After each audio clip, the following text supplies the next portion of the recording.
Un regard tourné vers l'avenir. Benoît Ponchon, le directeur du port d'Arles, est fier du chemin parcouru.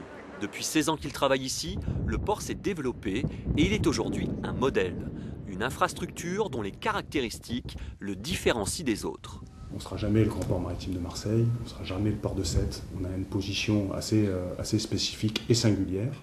Et en restant donc dans ces proportions-là, on envisage qu'en 2030, on pourrait doubler pratiquement le trafic que l'on traite aujourd'hui, c'est-à-dire de passer de 450-500 000 tonnes à 1 million de tonnes à cet horizon.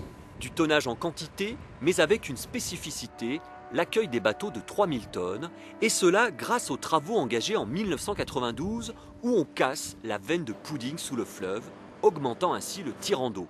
Le port prend son essor et se spécialise dans le fret conventionnel, tout ce qui ne transite pas par conteneur.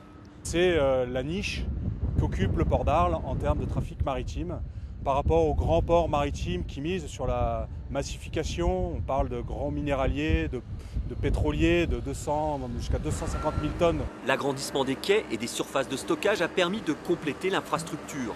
Le port est aujourd'hui un port propre. Il récupère les eaux de pluie et s'est doté d'un bassin de rétention anti-pollution.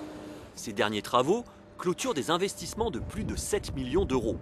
On travaille déjà au futur pour développer des lignes régulières sur le Rhône, permettre un franchissement ferroviaire et attirer de nouvelles entreprises pour que le port d'Arles reste le premier port fluvial en aval de l'axe Rhône-Saône.